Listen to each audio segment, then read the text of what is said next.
Hey guys, so welcome to day 10 and 11. So yesterday, while I was here, I wasn't here yesterday, but yesterday I actually didn't work out. I just decided to stay home because a small storm came over, so I decided not to work out. But today I decided to, bike to the field and see if I can get some touches.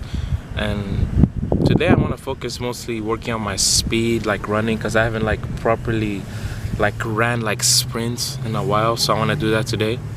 And so I'm gonna be running up these hills and then probably get some touches on the ball and see how I'm feeling today.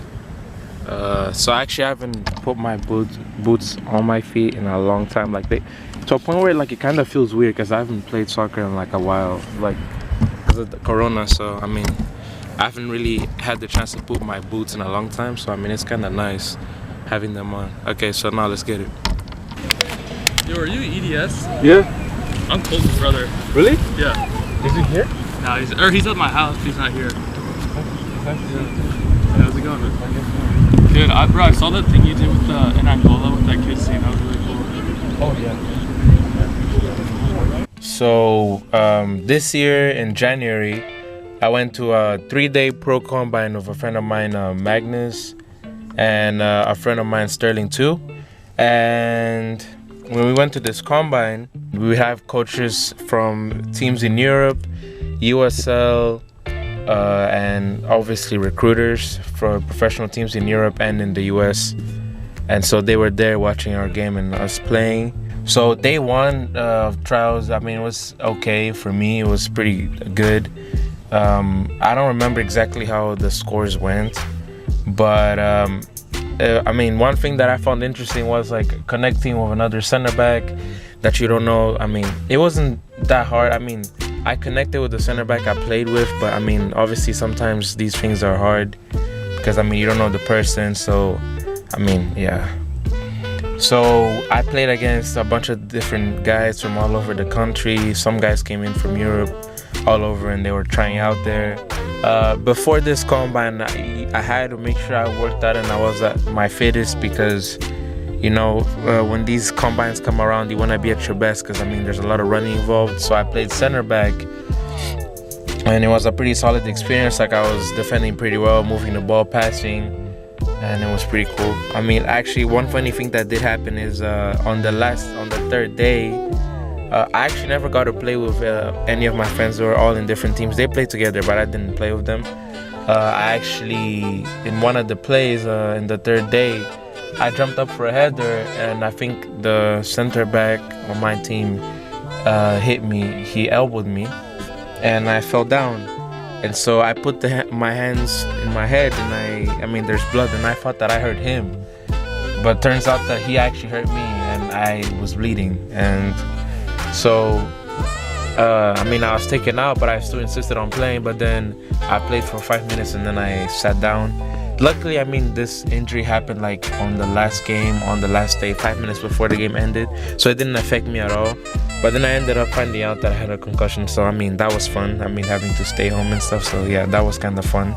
After it, they sent us all a report telling us how good we were, what we did and what we needed to improve. And for me, they said that for my age, I was actually quite good because I was probably one of the youngest guys there. At the time, I had already turned 18, but most of the guys there are 18 and over, for the exception of this one kid that was there that came with me from the Houston Baptist University Combine. So they said that I was a pretty active player. High spirits all the time. That I made great runs and moved the ball to create attacking opportunities, and that I'm really athletic, which I agree. And they also said that I push my team to perform, so that leadership, which I do have, and that I'm consistent on my dribble, and I'm always good on challenges, especially in the air. And obviously, yeah, they pointed out that I got my concussion.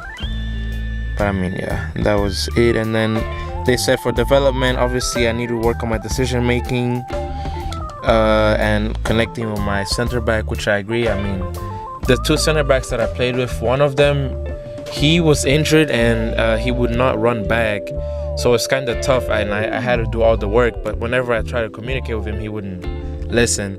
So one thing you need to keep in mind is when you go to these combines, I mean, for most part, players are always looking out for themselves, and I mean, for them, they do what's best for them. So if that means they're gonna put you under the bus, I mean, they will. So you always want to make sure that you establish a good connection and you make sure that you guys are all working together, because at the end it's only going to benefit all of you if you work together and not be selfish. And I think one of the other games, in the first day I actually played with a really good center back. He was way older than me. I think he was, probably 25. But he would listen to me, we would communicate and play with each other, and I believe that was one of the games that I actually played really well and that we won. And so that was a really good game. They also said that obviously try and organize the defense, which I agree. It's just because of that one center back that wouldn't listen to me, so I would go and defend, but he wouldn't cover me, so it would be like I would have to track back. Because the thing is, since I'm a fast center back, I used to be a winger, so I'm very fast, and so I like taking on players. So that was something that I try to do, but obviously sometimes it can expose you if your other center back isn't tactical aware of what's going on. So that's kind of what happens sometimes. And and one thing is, I remember one of my friends, he was nervous. For me, I don't feel nervous whenever I play soccer games at all. Like, any game can be important games or just for fun. I don't. I used to feel pressure, but I don't, because I just think, it's just a regular soccer game. It's just a game. It's soccer. As long as you relax and have fun, you're going to be good. So obviously, I listen to my motivational videos, listen to my music before games. But then once I'm in the game, I'm focused 100%, and I don't feel butterflies like when I was young, I used to feel it all the time, but I don't. And then obviously be polite to all the coaches, listen to coaches, be coachable, because that's only going to help you, because there are players that won't listen to their coach. So always be communicating with your coach, because it's only going to end up benefiting you. So thank you guys, and I hope you guys enjoyed this video, and see you guys next time.